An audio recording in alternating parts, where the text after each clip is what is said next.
ñépp a ngi bëgg a xëccoo Afrique. Afrique de l'Ouest, XXIe siècle.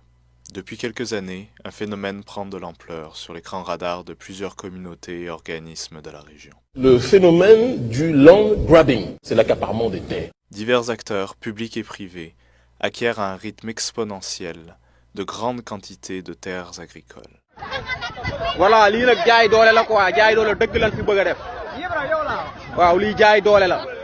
waa ñëw bëgg a jël suufu si jàmbur waxtaanoo ak moom da nga koy natt par force moom la fi sous-préfet nekkee lii mooy jaay doole. ñu suuf bii ñuy bayee sax àdduna yëpp a ngi ciy teg bët parce que tubaab yi amatuñu suuf suñu bayee waaye dañuy ñëw ci suñu dëkk yi ne nañ leen jox suuf si.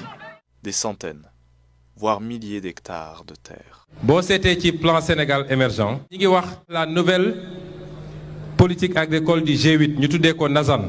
politique boobu dara taxu ko jóg mooy nu ñuy def ba réewu tugal yi nga xam ne tey seeni suuf saturé na wala ma nga commencé manqué seen entreprise agro business seen agro business yi am doole yi ñu mën a ñëw ci suñu réew yi ñu jox leen suñu suuf. xam nga Cheikh Ibra lum ñu jëkk a jàngal nit réew mu bëgg indépendant sa suuf ngay jëkk a moom. suufu dëkk bi nga xam ne ñu ngi koy dagg ay hectares yi hectares di ko jox waa bitim réew. wallaahi réew moo gis ñeneen ñëw di jënd suufi réew waa réew ma di xoole duñu am lu ñu bëgg ba yow mal xeer. Gros plan sur l'accaparement des terres. Regardez cette séquence extraite d'un reportage au Sénégal de Margot Chevance et Cheikh Berté. On y voit la colère des habitants de Diokoul, expropriés de leurs terres. Regardez. Ces champs, les paysans les cultivent sans titre de propriété de façon coutumière. Mais bientôt, sur ces plaines sablonneuses, c'est un géant indien qui va faucher les sols, place à des forages industriels pour cultiver la pomme de terre. Mamadou Lo refuse d'abandonner ces hectares qui font depuis plusieurs générations vivre sa famille. Mon champ, je gagne à 1 750 000, 1 200 000 dans 2 mois de récolte. Mais comment faut-il que je donne mon champ à les Indiens pour cultiver de la pomme de terre? Mais comment je vais faire avec ma famille? suñu suuf duñ ko jël di ko jox ay nit yu jóge bitim réew ñu naan la dafa war a def ay hectares waaye bu ko defee ba noppi 80% ou 90% bi da koy génne pour yóbbu ko ñoom ñu dundee lañ cay trier nga xam ne lii c'est même pas propre à la consommation loolu la ñuy delloo si suñu nit ñi. À Diokoul, au Sénégal, on vient de le voir, les habitants et les petits exploitants agricoles ont vu leurs terres attribuées en fait à une société indienne, c'est dit dans cet extrait du reportage, expropriés donc de leurs terres pour cette société venue cultiver de la pomme de terre. ñii di bay suuf si dañ leen war a jox suuf si ñu am ci kayit ñun de bu ngeen ñu wóoloo ba dénkuñu suñu suufu réew dootuñu ko jox waa bitim réew waa réew mi lañ koy jox ku ñëw nag ne damay def usine jóge bitim réew mun nañ la daggal lu def usine. xam ngeen bu baax ne ku moomatul sa suuf mënatoo moom sa bopp. hubbul watani minal iman. waaw. sa suuf ngay moom. ku ci ñëw tàmbale ci yow yem ci yow. saa bu noppee dem ne mott. Et comment est-ce possible alors? Eh bien en fait le problème c'est celui du droit foncier. Beaucoup de petits paysans africains exploitent leurs terres sans titre de propriété, hein. Des terres qui passent de famille en famille parfois depuis des années. C'est ce qu'on appelle le droit coutumier. Le souci c'est que sans titre foncier leurs terres peuvent être cédées par exemple à des multinationales et face à ce flou juridique, hein, ils n'en ressortent pas forcément gagnants. C'est souvent David contre Goliath. gis nga leen ñoo nekk nii taxaw population bi tamit ñëpp génn nañ gis ngeen population bi ñëpp génn nañ. ñu Pape Djibril Fall nee na moomatuñ dara. 700 kilomètres de côte yi ñu am. suñ xayma woon def inventaire tey ci li ñu ci dese ñun les nationaux. li ci des bariwul.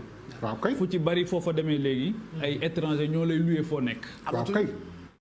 gis nañ ni nit ñi ñi ngi ñëw di nangu seeni suuf di ko jox de nouveaux bourgeois wala di ko jox ay entreprises ñu ñëw nangu kër jàmbur yi nangu suufu jàmbur yi nangu toolu jàmbur yi. Lorsque l'on colonise ces terres-là, que l'on prend ces richesses-là et qu'on les vide par la suite, lorsque l'on se retrouve à pouvoir reprofiter de ces terrains et qu'il n'y a plus rien, on sera la dernière roue du carrosse encore une fois. baykat investissement bu njëkk capital bu njëkk mooy suuf si baykat bu amul accès ci suuf si dootul baykat. Une réforme foncière et agraire audacieuse pour que baykat yi mun a moom suuf si ñuy bayee ba mun ko jël di ko utiliser comme levier de financement. boo demee ci sunu mbokk yi nga xam bay rek la ñu amoon ak sàmm. seen suuf si yëpp jël nañ ko léegi. jox ko étranger yi. Entre 2000 et 2016, 42% des acquisitions à grande échelle de terres agricoles concernaient l'Afrique, loin devant l'Asie et l'Amérique latine. Et selon cette étude, l'Afrique est devenue le nouvel Eldorado des multinationales agro-industrielles au détriment des petits paysans. suñu suuf si nga xam ne ñu ngi koy dagg di ko jox étranger yi ñuy nangu suufu waa dëkk yi di nangu ay villages entiers. bon moomul sa suuf mënoo indépendant. ni ko Cheikh Ibra jàngale woon. fekk delluwuñu ci suñu suuf yëpp ñu moomaat ko. jaratul ñu jéem lenn yéen ñëpp laay waxal jigéen ñi xam ngeen li ma wax. ay intellectuel ngeen. dañoo bind suñu programme nañ def benn réforme foncière ba baykat bu nekk dina am sañ-sañ ci suuf si muy bay mun koo yóbbu banque lépp xaalis pour mun a liggéey mun koo tayle waaye mun su fi jógee daal di def testament am ay doomam mun koo donn am ci kayit yu leer nañ. moo tax Cheikh Ibra Fall moo ëppoon titre foncier. maam Cheikh Anta la xaw a tollool ay titre foncier. moo ëppoon ay titre foncier ci àdduna. ba ca boori l'hôpital principal. mu ngoog. foofu yëpp moo ko moomoon. On ne peut pas être dans cette optique de vendre des terrains qui appartiennent à des populations depuis des siècles. Il faut que nos dirigeants aient ce regard, cette compréhension que le sol est le coffre-fort d'un peuple. suñu waree jox kayitu suufu mbay duñ ko jël di ko jox ay doxandéem dañ koy jox waa Sénégal. On donne des terres pendant 50 ans, sans s'assurer d'ailleurs d'un certain nombre de respect de biodiversité, de respect des nappes phréatiques et toutes ces choses. def benn réforme foncière ba baykat bu ne suuf si ngay bay da nga ciy am kayit da nga ciy am sa baay wala sa titre foncier moomal ko sa bopp ba kenn du ñëw ëllëg xëy ne état bee ko moom wala diwoo ko moom parce que nag li xew Ndakaaru mun na fi xew de Ndakaaru ñi nekkoon diggante Sangalkam Kër Njaay Loo ba ay Gorom ak yooyu ku leen newoon dinañu toog ba Ndakaaru egg foofu ba nit ñi ñëw di nangu seeni suuf duñ ko gëm. Le problème, ça vient du fait que c'est les présidents généralement qui signent les contrats avec les investisseurs. Et ça passe pas forcément par le ministre, par les services. Et évidemment, les personnes qui sont sur les périmètres sont les dernières averties. Mbayum Sénégal mbayum famille la soo demee ci àll bi famille bu nekk dafa am ay toolam bu nawet jotee mu dem bayi fa. ñu ne nag mënuñu nangu ñu xëy rek ne baykat yooyu yépp léegi yéen da ngeen war nekk ay ouvrier agricole parce que ñun dañoo bëgg léegi dem vers l'agrobusiness ak ay nit yu ñëw ak ay milliards ngeen jox leen suuf si dem di leen liggéeyal ñu leen di fay. Les cultivateurs sont ainsi les principales victimes. Ils n'ont souvent d'autre choix que de céder la terre, faute de titre de propriété. nan góorgóorlu ba xam ne sunu suuf buñ ko moomul moomuñu sunum réew te suuf mooy développement.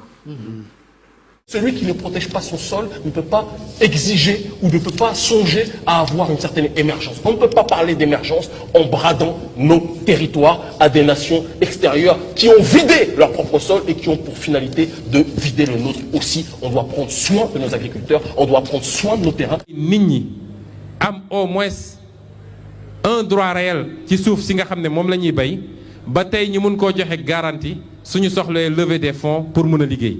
moo tax réforme agraire bi ma wax ko agriculteurs yi. mooy bu soobee yàlla dinañ leen jox seen kayitu suuf li étude bi def nañ ko ba noppi te du man maa ko def lu de président Macky Sall ci boppam moo def lu étude bi waaye bi ñu àndee conclusion yi daf ko jël dugal ci tiroiram. Si on ne fait pas attention sur ces questions d'accaparement, il y aura une insécurité alimentaire.